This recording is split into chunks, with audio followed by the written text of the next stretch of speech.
Allez, c'est parti pour un rappel sur les fonctions polynômes de degré 2. Une fonction polynôme, c'est une fonction du type ax au carré plus bx plus c, du moins sous sa forme développée. Sa courbe est une parabole et c'est le a qui nous permet de savoir si c'est une parabole tête en haut ou une parabole tête en bas. Toute parabole a un sommet. Ce sommet, ses coordonnées, on les appelle alpha, bêta. Et pour déterminer alpha, on a une formule qui est moins b sur 2a. Et après, pour déterminer bêta, on n'a plus qu'à faire f de alpha. Le alpha va nous permettre d'étudier les variations de notre fonction.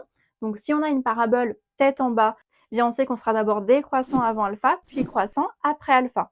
Si par contre on a une parabole tête en haut, on sera d'abord croissant avant alpha, puis décroissant après alpha. Bon, ça c'est bien, cependant nous, pour les exercices bac, on a plutôt tendance à vouloir faire des études de signes de polynômes du second degré. Pour les signes, on doit du coup résoudre l'équation ax au carré plus bx plus c égale 0. Et là, plusieurs situations possibles.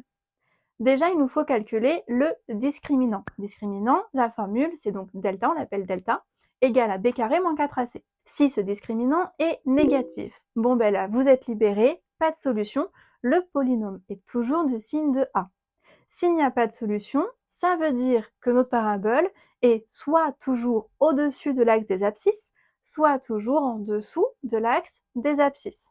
Et à noter, c'est très important aussi, s'il n'y a pas de solution ou pas de racine, du coup, ça veut dire que notre polynôme ne peut pas être factorisable.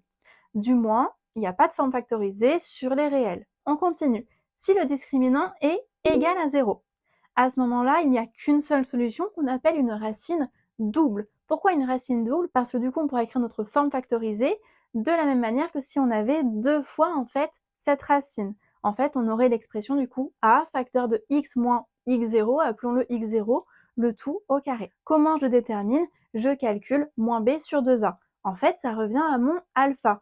Effectivement, quand le discriminant est égal à 0, ça veut dire que le sommet de ma parabole est en fait sur l'axe des abscisses. Donc finalement, c'est mon alpha, x0. Dans le cas où le discriminant est égal à 0, notre polynôme est encore une fois toujours du signe de a, cependant il s'annule en alpha.